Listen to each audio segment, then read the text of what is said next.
Советы по уходу за ребенком до 4 лет. От рождения до 4 месяцев. Окружающая среда.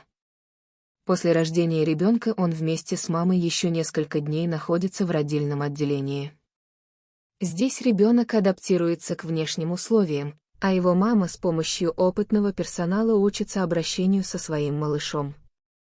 Первые дни ребенок немного теряет в весе, это физиологическая потеря, которая объясняется энергетическими затратами на включившиеся механизмы адаптации.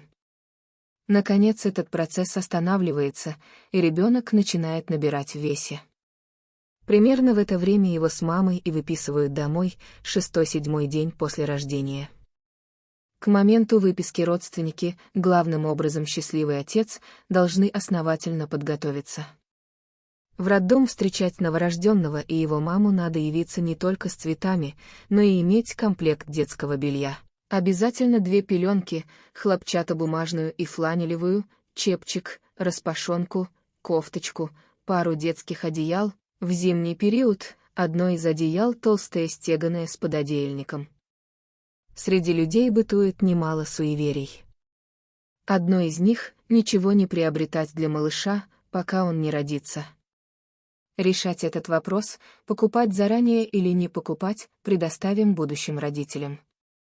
Но, наверное, будет нехорошо, если вы привезли уже ребенка из роддома, а у вас ничего нет, чтобы нормально обиходовать его, и ваш супруг, сломя голову, начинает метаться по магазинам. Да именно так часто и происходит. Как же поступать в таком случае? Не только молодые родители, но и их ближайшие родственники должны быть в пределе. Заранее приготовлен список всего, что нужно и в каком количестве. И пока счастливый папа ходит вокруг роддома в надежде увидеть в окошке жену и ребенка, пока папа принимает поздравления, многоопытные бабушки уже могут самое необходимое приобрести, чтобы потом не делать этого в спешке. Что касается одежды для ребенка, надо помнить, детская одежда необходима разных размеров. Ребенок быстро растет. И если вы купите ему 100 распашонок, то более половины впоследствии спрячете в шкаф, так ни разу и не использовав. Комплект для пеленания. Вашему ребенку нужно не менее 40 пеленок и 20-25 марлевых подгузников, хорошо впитывающих влагу. Очень практичны специальные клеенчатые подгузники или непромокаемые штанишки. Их вам понадобится штук 5. Чтобы не сильно уставать от стирки, можно использовать время от времени разовые пеленки, а также памперсы. А вообще готовьтесь к тому, что первые полгода жизни вашего ребенка станут вам в сплошную стирку. Впрочем, если у вас есть помощники, заботливый супруг, бабушки ребенка, то от стирки, хотя бы на первое время, вас могут освободить. Что из одежды необходимо для грудного ребенка? Многое зависит от времени года, в которое появился ваш малыш. В теплое время года ребенку необходимо иметь 6-8 хлопчатобумажных распашонок с завязками спереди или сзади, 6-8 хлопчатобумажных ползунков, 6-8 рубашечек, заправляющихся в ползунки, 2-3 хлопчатобумажные кофты, 1 шапочка с завязками, одеяльце, спальный мешок. В холодное время года у ребенка должно быть, как минимум, 6-8 хлопчатобумажных распашонок с завязками спереди или сзади, 6-8 ползунков из теплой ткани, 6-8 хлопчатобумажных рубашечек, заправляющихся в ползунки, пара шерстяных кофт, шерстяные носки, варежки, теплая шерстяная шапочка с завязками, шерстяное одеяло, спальный мешок. Не стремитесь приобретать непременно новые вещи, как и одежду, для ребенка. Будет много экономичней и рациональней, если вы используете кое-что из наследства ребенка вашей подруги, или родственницы, или соседки. У них уже дети подросли и гоняют в футбол, а все необходимое для новорожденного, выстиранное и проглаженное, занимает место в шкафу. Быть может, ваша подруга или соседка стесняются предложить вам то, что им уже вряд ли пригодится. Заговорите об этом сами. Вы могли бы у них и купить кое-что. Это обойдется вам много дешевле, нежели в магазине.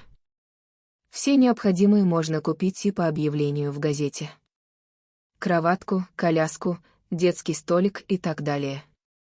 Как правило, эти вещи способны выдержать ни одного ребенка. Берегите их, когда в этих вещах уже не будет надобности, вы продадите их. Если вы покупаете что-нибудь из одежды, конечно, не будет лишним это постирать и как следует проутюжить. Идеальный вариант, когда родители имеют возможность одну из комнат квартиры выделить для ребенка. Но это, увы, не у всех получается. Обустраивается уголок, детская кроватка, шкафчик для детского белья, не полку, на открытой полке белье пылится, столик для пеленания. Многие мамы, даже если могут выделить детскую комнату, предпочитают, чтобы ребенок в первые месяцы жизни все время находился рядом, так им спокойнее, особенно ночью. К помещению, в котором находится грудной ребенок, есть ряд требований. Комната должна быть достаточно просторной и светлой, регулярно проветриваемой. Ежедневные влажные уборки. Лучше всего, когда пол в комнате деревянный. Вообще знайте, все предметы, с которыми соприкасается ваш малыш, должны быть из натуральных материалов. Но пол в вашей квартире покрыт линолеумом, сейчас это очень распространенное явление, не переживайте. Если ваш линолеум не содержит слоя полихлорвинила и не был обработан синтетическими смолами, он не вреден для вашего ребенка. Несомненное достоинство линолеума в том, что его очень легко обрабатывать. Возможно, перед тем, как поместить в комнату ребенка, вы хотите сделать в ней ремонт. Это очень разумное решение. Однако вы должны быть уверены, что в используемых вами лаках и красках нет каких-то вредных примесей. Об этих вредных примесях обычно указывается на упаковках. Нежелательны в детской комнате всевозможные ковры, коврики, дорожки. Но уж если они есть и от них невозможно отказаться, то они должны регулярно чиститься с помощью пылесоса. Также следует чистить пылесосом и стены, об этом многие молодые родители забывают, полагая, что пыль может собираться только на горизонтальных поверхностях. Хорошо, когда стены оклеены моющимися обоями. Какие выбрать обои по цвету? Лучше всего успокаивающих цветов, светло-зеленого, светло-коричневого. С мелким неброским ненавязчивым рисунком. Следует знать, что от ярких цветов ребенок устает, как, впрочем, и взрослый, а крупный рисунок, вполне безобидный растительный орнамент, может даже испугать вашего ребенка. Вряд ли кто-то из нас помнит, какие образы он видел на первом году жизни в рисунке обоев, в трещинках на потолке, в разводах штукатурки. Комната, в которую вы поместите своего малыша, должна быть хорошо освещенной и солнечной. Кроме того, что солнечные лучи убивают микробов, они создают еще хорошее настроение. Поверьте, ребенок довольно скоро начинает чувствовать настроение, уют. Болезнетворные микробы, как правило, попадают в комнату к ребенку с пылью, а пыль приносится на обуви. Следовательно, необходимо переобуваться в специальные тапочки, когда вы входите в детскую. В комнате, где находится ребенок, особенно когда ребенок начинает самостоятельно перемещаться, ползать, делать первые шаги, не должно быть предметов с острыми углами, о которые легко пораниться. Если же такие углы есть, угол шкафа, например, кровати, ножки стола, то ребенка можно обезопасить следующим образом: ножки стола обкрутить чем-нибудь мягким, углы мебели оклеить полосками толстой резины или пробки. Ни в коем случае не оставлять открытыми электрические розетки. Маленькие дети, познающие мир, непременно однажды обращают внимание на розетку. У них на то времени достаточно. А если еще поблизости находится металлический предмет подходящей формы, Гвоздь из папиного ящика или мамины спицы, и этот предмет по недосмотру родителей попадает в руки ребенку, может произойти трагедия. Кроватка ребенка должна стоять вместе с достаточным естественным освещением, но не очень близко от окна. В стороне от возможных сквозняков. Не в проходной комнате, чтобы не тревожить лишний раз ребенка, когда он спит. Многие родители укладывают ребенка спать в коляске и укачивают его, когда ребенок просыпается. Не следует приучать ребенка к укачиванию, он привыкнет и без этого будет плохо засыпать. Вы нашли для детской кроватки уютный уголок. Папа только что привез кроватку из мебельного магазина. И собрал ее. Какая красота! Но вас удивляет, что кроватка слишком большая. Это потому, что вы невольно сравниваете ее с малышом. Да, пока что кроватка великовата для малыша. Но он будет быстро расти, а в кроватке этой будет спать до самой школы. Кроватки фабричного производства соответствуют определенным требованиям, габариты, опускающееся и поднимающееся дно, расстояние между прутьями решетки, материалы и прочее. Но иногда, особенно в сельской местности, родители предпочитают обходиться кроватками собственного изготовления. В таком случае им важно знать, что расстояние между прутьями решетки не должно превышать 7,5 см. В противном случае ребенок может просунуть в одно из отверстий голову и застрять. В отношении дна кроватки. Когда ребенок еще маленький и не очень подвижный, дно кроватки должно располагаться высоко. Так маме удобнее ухаживать за малышом, не надо низко наклоняться. Но когда малыш уже активен и способен выбраться из кроватки, дно ее надо опустить. Со временем ваш малыш уже не будет все время бодрствования проводить в кроватке. Как всякий полноценный член семьи, он захочет активнее участвовать во всех событиях и однажды даст вам знать, что ему надоело сидеть за решеткой. Тогда вы можете вытащить пару прутьев из кроватки в том месте, которое считаете удобным для ребенка в качестве выхода. Теперь, если малышу понадобится, он самостоятельно будет выбираться из кроватки и разгуливать по комнате. Первое время после рождения ребенок не передвигается сам, куда положите, там и будет лежать. В это время основная его физическая нагрузка — это крик. Но малыш немного подрастет, и его будет трудно удержать. Чтобы ребенок не травмировался о решетке кроватки, их лучше закрыть специальными защитными подушечками. Такие подушечки можно сделать самим из нового стеганого одеяла. Детский складной стульчик со столиком понадобится вашему ребенку в возрасте 6 месяцев. Ребенок уже уверенно сидит. И ему не интересно кушать в одиночестве, малышу уже требуется компания. Когда вы будете использовать такой стульчик, всякий раз обращайте внимание, чтобы ребенок не отталкивался ножками от края стола, он может опрокинуться вместе со стульчиком. Становятся все популярнее специальные сумки для переноса младенца. Конечно, использовать их как кроватку нельзя, но если вам надо перенести ребенка куда-то, они очень удобны, много удобней коляски. Не рекомендуется укладывать ребенка на ночь рядом с мамой в одной кровати. Например, когда ребенок беспокойно спит. С точки зрения гигиены, это нарушение. Организм взрослого человека, понятно, не идеально чист. Если у ребенка по каким-то причинам нет еще своей кроватки, вполне можно использовать большую корзину, так называемую корзину для белья. Только корзина должна быть тщательно обработана антисептиком. И нужно сшить специальный матрасик. Вообще матрас для ребенка не должен быть очень толстым и слишком мягким. Это условие важно соблюдать особенно в первые месяцы жизни, когда ребенок быстро растет. Нарушение этого правила грозит искривлением позвоночника ребенка. Синтетика, поролон, тоже не рекомендуется. Статическое электричество воздействует на развивающийся организм не лучшим образом. Соломенный матрасик, против него вряд ли у кого-то будут возражения. Постарайтесь приобрести для ребенка пуховое одеяльце.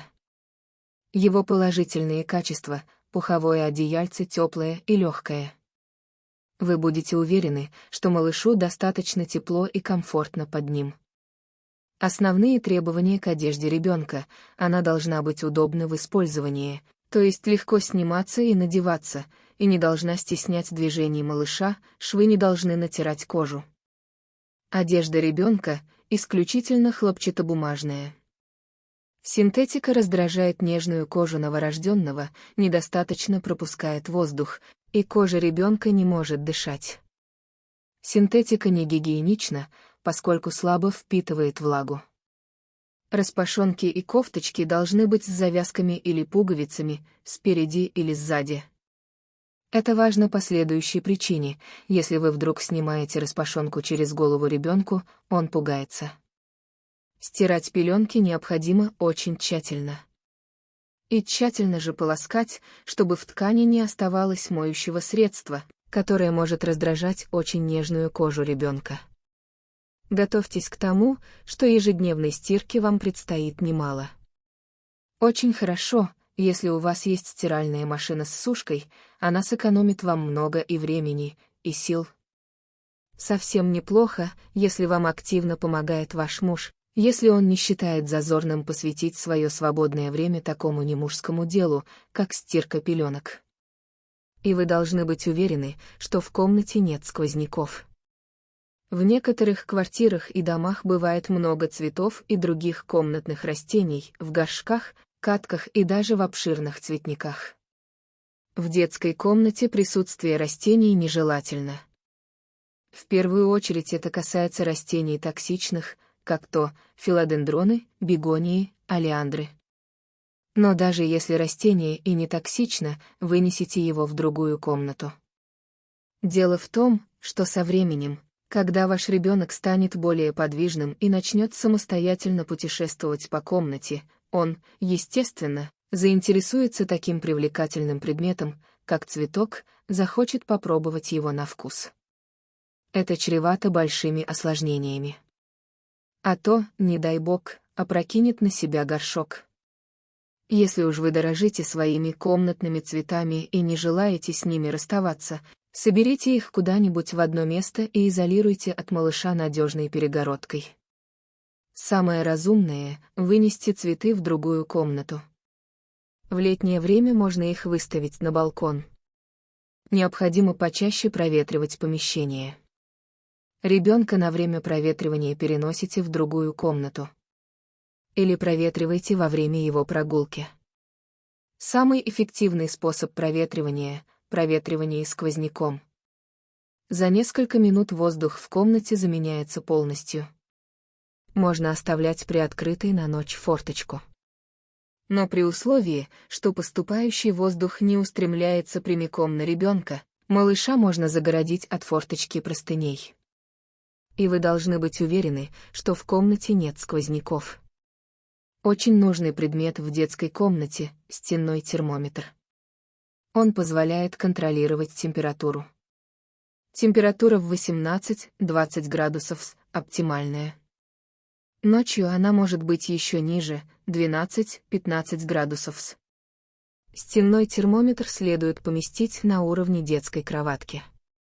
Тогда вы можете быть уверены, что не ошибаетесь в измерениях. Над полом всегда холоднее, чем под потолком. Воздух в комнате не должен быть и слишком сухим, поэтому рекомендуется вывешивать на ночь влажное полотенце. Всегда помните о необходимости соблюдения тишины, если в комнате, в квартире у вас маленький ребенок. Для нормального физического и психического развития малышу необходима тишина. А коляски? Недопустимо, чтобы коляска стояла в квартире, а тем более в комнате малыша. Дело в том, что после прогулки на поверхности коляски на колесах обязательно присутствует уличная пыль, а значит, и микроорганизмы. Понятное дело, пыли становится меньше после того, как вы протрете коляску влажной тряпкой, но все равно она остается. К тому же бывает непросто спускать и поднимать коляску каждый день, например, вы живете на 8-м этаже, а супруг на работе и не может помочь. Разумнее всего, как показывает опыт, оставлять коляску на первом этаже. В большинстве современных домов специально проектируется площадка на первом этаже возле лестницы для колясок. Если вы опасаетесь, что коляску украдут, можете сделать для нее деревянную будку с замком. Это будет оправдано уже тем, что ребенок лишний раз не заболеет. Каждый раз после прогулки тщательно вытирайте поверхность коляски влажной тряпкой. Также и внутреннюю поверхность. Матрасик ежедневно вытаскивайте и выбивайте. Металлические детали коляски необходимо смазывать время от времени машинным маслом, чтобы они не покрывались ржавчиной. Подшипники и пружины тоже должны быть смазаны. Тогда коляска не будет скрипеть, и ежедневные прогулки станут сплошным удовольствием. Не забывайте, что целлофановый верх коляски рассчитан только на случай дождя. И пользоваться им в хорошую погоду не надо. Во время прогулки коляска должна быть открыта, чтобы ребенок дышал действительно свежим воздухом, а не изолированным воздухом внутри коляски. Зачем тогда вообще прогулка? Со временем, когда ребенок уже будет сидеть, вам понадобится и колясочка меньших размеров, складная, так называемая прогулочная. Спинка у этой коляски при необходимости отбрасывается, на тот случай, если ребенок во время прогулки заснул. Обычно такие коляски оборудуются сеточкой внизу, куда вы могли бы положить пакет со всем необходимым для ухода за малышом. Есть и кармашек, в который можно поставить бутылочку с молочной смесью. Посадив малыша в такую колясочку, вы спокойно можете пройтись по магазинам или отправиться в гости к бабушке на общественном транспорте, всегда найдется поблизости джентльмен, который поможет вам поднять ребенка с колясочкой в трамвай. Будет хорошо, если вы сошьете для ребенка спальный мешок. А можно и несколько, один для прогулок, один для ночного сна. Шьют такие мешки из фланелевой ткани. Стороны мешка можно соединять с помощью замка молнии или пуговиц. У горловины могут быть лямки, возможно, мешок здесь стягивается свободно тесьмой. Такой спальный мешок хорош тем, что у ребенка сохраняется свобода движения, он может дрыгать ножками и ручками сколько ему угодно, а вы будете уверены, что он не раскрылся. Оградите ребенка от контакта с людьми, заболевшими простудными заболеваниями. Кормящая мама и все близкие, кто ухаживает за малышом, не должны представлять из себя угрозу заражения. Кариозные незалеченные зубы, хронический танзелит – это все опасные для ребенка источники инфекции. Очень важное обстоятельство – ногти у мамы должны быть коротко острижены, ради ребенка стоит принести эту жертву. Длинные ногти – это всегда опасность случайно царапнуть ребенка. И, разумеется, под ногтями может неплохо чувствовать себя инфекция. Коротко обрезанные ногти следует еще обработать пилочкой. Максимальное участие и помощь должны ощущаться со стороны отца. Мужчине следует отбросить всякие комплексы и не стыдиться, например, перепеленать ребенка или вывести его на прогулку в коляске. Очень ощутимую помощь мужчина может оказать, но если вы опасаетесь, что коляску украдут, можете сделать для нее деревянную будку с замком. Это будет оправдано уже тем, что ребенок лишний раз не заболеет. Каждый раз после прогулки тщательно вытирайте поверхность коляски влажной тряпкой. Также и внутреннюю поверхность. Матрасик ежедневно вытаскивайте и выбивайте. Металлические детали коляски необходимо смазывать время от времени машинным маслом, чтобы они не покрывались ржавчиной. Подшипники и пружины тоже должны быть смазаны.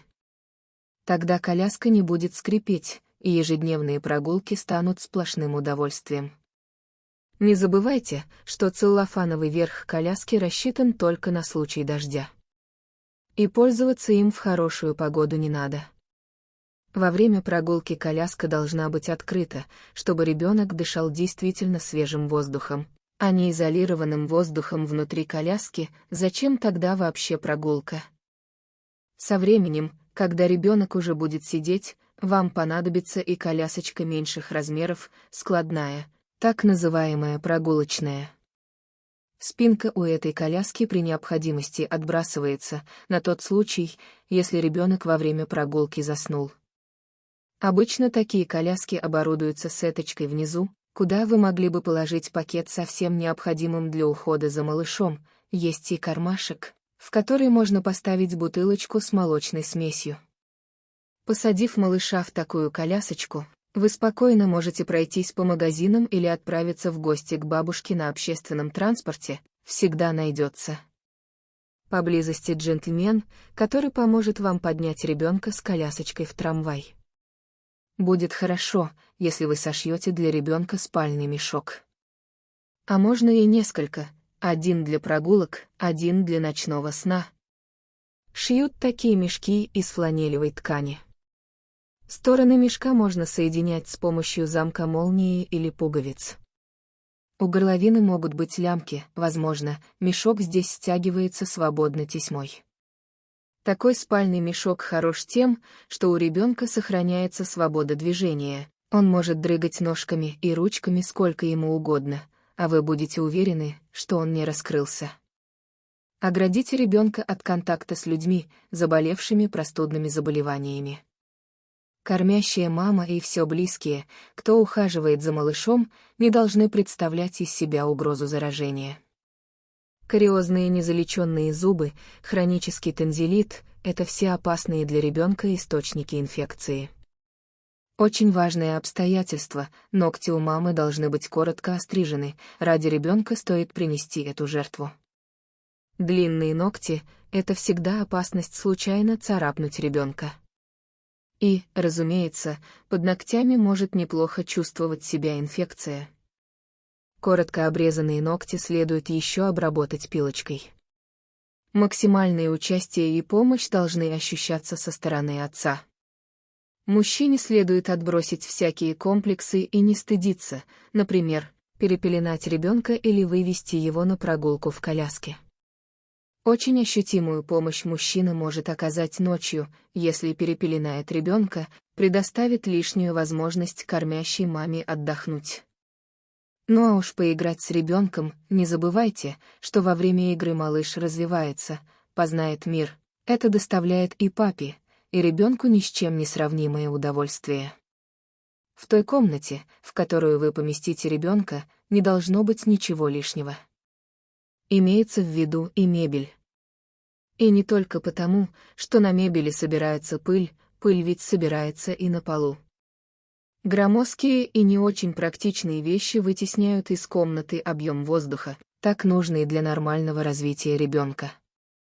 Те предметы мебели, присутствие которых вы считаете в детской комнате необходимым, должны быть прочными, без острых углов, гладкими, во избежание занос, и устойчивыми. Ведь если ребенок что-то на себя опрокинет, возможно травма, не говоря уже о стрессовой реакции для всех.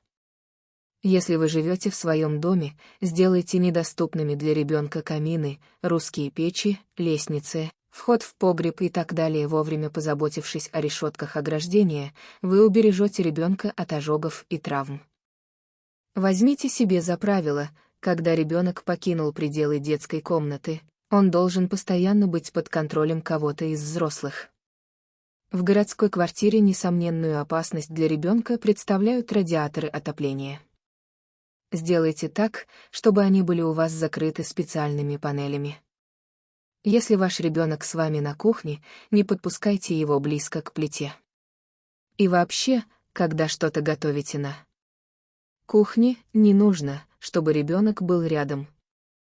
На ребенка может брызнуть кипящее масло, может выплеснуться кипяток из-под крышки чайника. По закону подлости, у кастрюльки может отвалиться ручка именно в тот момент, когда малыш ползает на полу. На подоконниках у вас ничего не должно стоять, тем более тяжелых предметов.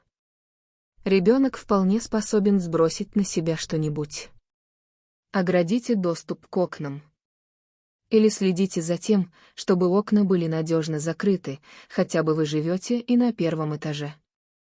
Не нужно, чтобы возле окна стояли стул или диван, со спинки которых ребенку можно было бы без проблем взобраться на подоконник.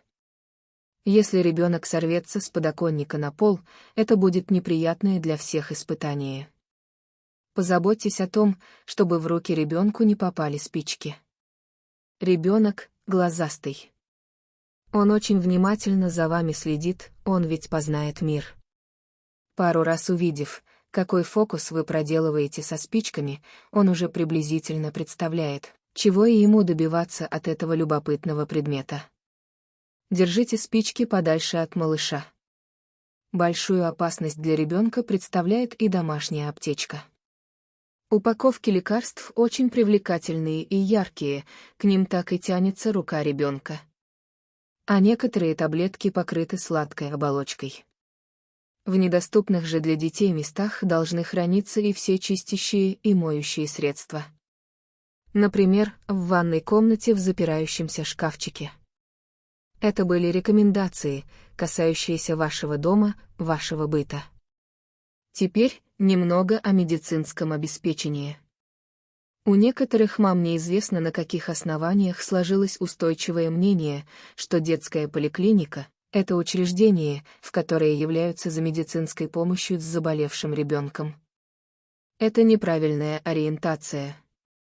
В детскую поликлинику принято являться со здоровым малышом, консультации, лабораторные исследования, профилактические мероприятия и т.п. А если ваш ребенок вдруг заболел, вы обязаны вызывать детского врача на дом. Но бывает, что и при некоторых заболеваниях, если они не опасны для окружающих, можно посетить поликлинику. Тоже можно сказать о посещениях некоторых профильных специалистов, окулиста, невропатолога, стоматолога, логопеда. Во всех случаях, когда у вас возникают сомнения, можете ли вы посетить поликлинику или должны вызвать врача на дом, позвоните в регистратуру вашей участковой поликлиники. Вам, наверняка, подскажут правильный выход. Сразу после того, как вас с ребенком выпишут из роддома, в вашу участковую поликлинику пересылаются из родильного отделения документы на малыша. На основании этих документов заводится карта индивидуального развития, которая хранится в кабинете участкового педиатра. В карту регулярно заносятся сведения, касающиеся физического и психического развития вашего ребенка, а также здесь ведется календарь профилактических прививок. Если ребенок заболел, его состояние описывается в этой карте. Со временем, когда ваш ребенок подрастет, эту карту отдадут вам на руки.